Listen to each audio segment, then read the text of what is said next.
Feira de 18, estamos aí no Reavivados, nós já estamos entrando aí em Juízes, vendo como o povo de Deus se esquecia facilmente, né, das promessas de Deus, se esquecia facilmente do quanto Deus tinha cuidado deles e já debandava para o outro lado. Mas na lição nós ainda estamos em Josué, e hoje nós vamos ver o poder do exemplo, o poder que um pai de esperança, como eu coloquei na música, o poder que uma pessoa consagrada pode ter na vida dos seus filhos, pode passar para aqueles que estão à sua volta. Então, em Josué 15, nós vemos aí que Caleb conquista Hebron. Ontem Clarinha falou sobre a conquista de Hebron, que Caleb, quanto maior o desafio, mais ele queria. Ele não queria as coisas fáceis, ele não queria as coisas simples, ele não queria as coisas... Ele não queria o lugar mais fácil de se conquistar. Quanto maior o desafio, quanto mais gigantes tivesse, quanto mais fortalezas ele tivesse que derrubar, mais ele se sentia motivado a superar os obstáculos. Então, por isso que a Igreja Adventista adotou esse nome, Caleb, por causa da intrepidez, por causa da coragem desse homem. Ele foi um dos 12 espias e junto com Josué foi um dos únicos que motivou o povo a conquistar Canaã, enquanto os outros 10 espias se mantiveram pessimistas, desanimando o povo. Ele e Josué se mantiveram firmes como baluartes da verdade, ali diante de todo aquele cenário pessimista dos outros espias. E ele e Josué foram os únicos que saíram de Canaã, do Egito, e entraram em Canaã. Provavelmente eles nasceram na saída do Egito, porque quando chegaram ali, quando, quando eles chegaram em Canaã, eles já tinham 40 anos aproximadamente. Então, eles cresceram durante a saída do Egito, né? Durante o êxodo. Então, gente, então Caleb é um exemplo de intrepidez, é um exemplo de uma pessoa destemida. E é por isso que tem aquele símbolo da montanhazinha. Para quem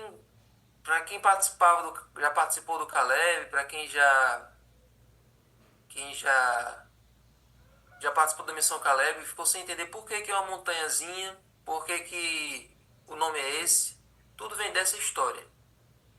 Por causa da coragem dele lá como espia e depois como ajudante ali de Josué, já na sua liderança, ele pede a Josué a montanha, esse monte ali de Hebron, onde tinha os gigantes, os anaquins, e aquela cidade ali fortificada, e ele pede, me dê aquele monte que eu vou conquistar, eu quero aquele lugar ali para eu poder me estabelecer.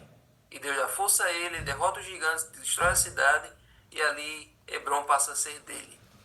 Então, olha que exemplo de coragem. Olha que exemplo de alguém que não teme os desafios, não teme os obstáculos, porque confia em Deus. Certo? Então, toda pessoa que confia em Deus, toda pessoa que deposita sua fé, a sua inteira devoção em Deus, ela não teme os empecilhos, ela prefere, na verdade, passar pelos empecilhos para que a sua fé seja fortalecida. Então a gente não deve ter medo das provações. Também a gente não deve desejar que elas venham. Mas se elas vierem, que a gente possa encarar aquilo como uma forma de nosso aperfeiçoamento, uma forma para nosso desenvolvimento, certo? Não como uma forma de a gente ficar derrotado, prostrado, mas uma forma de a gente ser aprimorado em nossa vida espiritual. Mas vamos lá. Tudo isso que Caleb foi, todas essas decisões, todo esse perfil dele de conquista, esse perfil valoroso que ele tinha, ajudou a inspirar também aqueles à sua volta. Enquanto Josué e Caleb estavam vivos, o povo seguia eles. O povo tinha aquele espírito, tinha aquela vontade de conquistar. Então, ao longo do livro de Josué, nós vimos que várias vezes eles destroem reis, destroem territórios, tudo motivado pela audácia, pela ousadia de Josué e Caleb. E assim a influência dele também passa. Sim, tanto é que depois que Josué está bem velho assim, e depois que ele morre, nós vemos que no livro de Juízes, o povo agora perde a motivação. O povo perde aquela gana de conquistar cada vez mais. E aí eles vão deixando os territórios, vão deixando os países, e aqueles países que eles vão, aqueles povos que eles vão deixando se tornam um laço para eles, conduzem eles para a idolatria, certo? Mas enquanto eles estavam vivos, Josué e Caleb eram uma influência, eram um exemplo forte a ser seguido, tanto pelos outros, mas principalmente pela sua família, certo? Então o que é que diz aqui em Josué 15? Em Josué 15, depois que Caleb é daquele território ali de Hebron, ele faz uma ele faz uma ele promete a sua filha para quem conquistar a cidade de Kiriat Sefer, que é uma cidade também bastante complicada de se enfrentar. Então ele oferece a filha dele, Axa, e para o homem que fizer aquilo, que destruir aquela cidade. E aí esse homem se sente motivado, Otniel, e ele vai lá e destrói a cidade de Kiriat Sefer, conquista a cidade, e ali ele consegue a filha de Caleb como esposa. E depois que ela vai morar com Otniel, ela insiste com Otniel para pedir um campo ao seu pai, pedir um campo a Caleb. E quando ela desceu do jumento, Caleb lhe perguntou: o que é que você quer? E ela respondeu: quero que você me dê um presente. Já que o Senhor me deu uma terra seca, me dê também algumas fontes de água. Então Caleb lhe deu as fontes superiores e as fontes inferiores. Veja que a audácia dela também ela herda do seu pai. Você percebe que você consegue que o legado que Caleb deixou também, ela está aí desempenhando, né? Caleb pediu aquele monte complicado e ela agora, além daquela terra que ela recebeu, ela pede mais. Me dê também uma terra com fonte de água. Então você vê aí as características do pai refletidas na filha. Então ela demonstra, ela expressa a mesma fé, a mesma determinação que o pai dela tinha demonstrado. Exatamente, Maria José. Então, ela seguiu o exemplo de Caleb ao reivindicar a promessa de possuir a terra. Então, o espírito de Caleb estava presente tanto na sua filha como no seu genro, né? Porque podia ser que alguém dissesse: se for para conquistar aquela cidade só por causa da filha de Caleb, é melhor pegar outra, que é mais fácil, que não tem complicação, né? Os homens que ouviram aquela promessa ali podiam ter: se for para conquistar uma cidade, para poder ficar com a filha de Caleb, é melhor pegar e ficar com outra mulher aqui do povo de Deus que não dá tanto trabalho. Mas você vê como as pessoas, inspiradas pelo exemplo de Caleb, elas não mediam esforços, elas não apresentavam desculpas. Otniel demonstrou coragem, disposição para conquistar uma cidade em prol da filha de Caleb. Então, Caleb inspirou tanto sua filha quanto seu genro. E aquela determinação de Axa já prenunciava a perseverança das mulheres mencionadas lá nos evangelhos, que não se deixaram desanimar pela multidão ou pelos discípulos e continuaram a receber a bênção de Jesus para si mesmas e para suas famílias. E que mulheres são essas que você deve estar se lembrando agora? Você lembra da mulher do fluxo de sangue, não temeu a multidão, passou 12 anos ali sendo rechaçada pelos médicos, dizendo que não tinha mais cura, e sendo tratada como imunda por todo mundo, mas naquele momento ela não se preocupou com a multidão, tocou na borda do manto de Jesus e recebeu a cura. Vemos aí também a mulher Cirofenícia, que também foi até Jesus, e todo mundo, os discípulos mandando que ela fosse embora, mandando que ela fosse dispensada. Jesus também, por um momento, faz ali um diálogo que parece que ele não estava se portando com ela, mas na verdade era só para mostrar para o povo de Israel, mostrar para os discípulos a fé dela, a extensão da fé dela, e ela insiste, ela diz: Jesus diz, não é bom tirar o pão dos filhos e dar para os cachorrinhos. E ela diz: mas os cachorrinhos, eles comem das migalhas que caem da mesa dos seus donos. Então ela insiste, ela continua insistindo, porque ela sabe que a cura vem de Jesus, e é somente ele que poderia curar sua filha. Então ela insiste, ela pede um pouco mais, ela ousa pedir mais. É isso, olha o link com o livro que nós vamos ler daqui a pouco. Então, Deus quer pessoas assim. Deus quer pessoas que tenham ousadia de reivindicar as suas promessas. Cada promessa da Bíblia, cada orientação, cada incentivo que Deus nos dá na Bíblia, nós temos que reivindicar para a nossa vida. Colocar o nosso nome no lugar do personagem e colocar essa promessa, interiorizar ela no nosso dia a dia. Reivindique as promessas de Deus. Faça votos.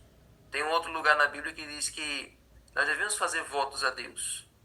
Mas claro que essa prática de fazer votos, de reivindicar as promessas de Deus, nós só devemos fazer enquanto nós somos obedientes a Ele. Não adianta você estar em desobediência, não adianta você estar quebrando a lei de Deus e mesmo assim exigir que Deus faça as coisas por você. Isso não é o certo. Aquele que desvia seus ouvidos de ouvir a lei, até a sua oração é abominável, o que diz lá em Provérbios 28. Mas se você está em obediência, se você está buscando, se você está em fidelidade a Deus, pode pedir que as promessas de Deus sejam cumpridas na sua vida e Deus vai ouvir a sua oração, certo? Então a filha de Caleb, ela herdou isso do pai. Ela exigiu ali com fé, exigiu ali uma porção a mais de terra, confiando e que seu pai iria dar e seu pai lhe concedeu. E aí a lição traz a gente lá para Lucas 18.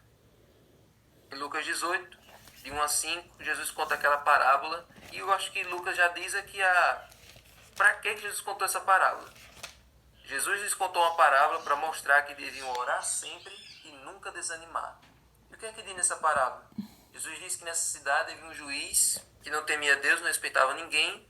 E naquela cidade também tinha uma viúva que procurava ele o tempo todo, dizendo assim: julga minha causa contra o meu adversário. E por algum tempo ele não quis atender ela. Mas depois pensou assim: é bem verdade que eu não temo a Deus, nem respeito ninguém. Mas como essa viúva fica sempre me incomodando, vou julgar a sua causa para não acontecer que por fim venha me molestar.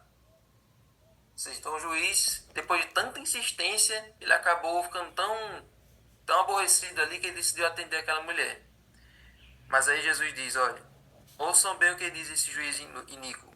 Será que Deus não fará justiça aos seus escolhidos, que a ele clamam dia e noite, embora pareça demorado em defendê-los? Ou seja, o juiz, ele atendeu depois de muita insistência, depois de ficar muito cansado. Deus não se cansa de ouvir você. Deus não fica enfadado de ouvir você. Agora, ele fica triste quando você hesita em pedir, hesita em exigir, em reivindicar suas promessas. Ele fica triste quando você não fala com ele todos os dias e não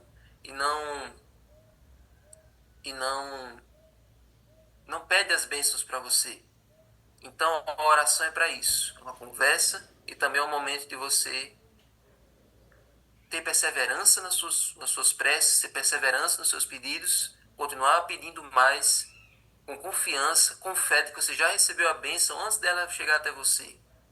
Então, é exatamente isso, Nefretos. A fé é você ter certeza de já ter recebido a bênção, mesmo antes de você recebê-la fisicamente. Ter certeza que Deus já atende, Deus já deu a resposta. Então, a lição que a gente pode tirar de hoje é a seguinte: o mundo precisa de paz e esperança. Pais que inspirem nos seus filhos a vontade de buscar a Deus. O pai deve buscar a Deus e deve passar isso para os seus filhos também. O pai deve pedir mais, o pai deve ser corajoso e passar isso também para os seus filhos. Pais omissos, pais que não têm iniciativa, vão gerar filhos também sem iniciativa, vão gerar filhos fracos. Então, o filho precisa se inspirar no pai, a filha precisa se inspirar no pai como exemplo de força, de resiliência, para que ele também possa tornar um adulto dessa maneira. Então, homens de Deus geram homens de Deus. Mães de Deus geram filhas de Deus. Então, que essa lição, que o poder do exemplo possa ser visto na sua vida, possa ser visto na sua família. E agora nós vamos orar para que Deus nos ajude a passar a tocha para a próxima geração. Para que, quando os líderes antigos da igreja morrerem, que a igreja não se acabe. Já pensou? Se todos os que estão aqui hoje no Zoom, que são líderes antigos, alguns aqui estão há 10, 20, 30 anos, quando esses aqui morrerem, será que os desbravadores, será que os jovens vão continuar tocando a igreja com a mesma coragem, com a mesma audácia, com a mesma intrepidez que os líderes antigos ajudaram a fundar essas igrejas? Então, que esse possa ser um assunto para a gente refletir. A tocha está sendo passada para a próxima geração, a igreja está sendo preparada para que eles possam assumir. Caleb conquistou aquela montanha. Axa conquistou aquelas fontes de água. E você, o que é que você está conquistando e levando seus filhos também a conquistar? Está colocando eles no trabalho missionário? Está dando a eles a vontade de fazer mais por Jesus? Então vamos orar e pedir a Deus para que isso seja verdade. Senhor Deus, muito obrigado, Senhor, por essa lição de hoje. Muito obrigado, Senhor, pelo aprendizado que nós tivemos aqui. Nos ajuda, Senhor, a pedir mais, com fé, em nada duvidando, pois o que duvida é semelhante à onda do mar, impelido e agitado pelo vento. Nos ajuda, Senhor, a ter coragem para pedir, nos ajuda, Senhor, a ter coragem para fazer mais pelo Senhor cada dia mais, e que as novas gerações possam ver o nosso esforço e sentir vontade de copiar e serem também servos teus, com coragem, sem medo, sem timidez, e que eles possam representar o Senhor assim como os pais deles representaram. Abençoa agora o seu estudo do livro, que vai continuar nesse assunto do ouso pedir mais. Prepara-nos para esse dia para fazer somente a tua vontade. Em nome de Jesus. Amém. Amém.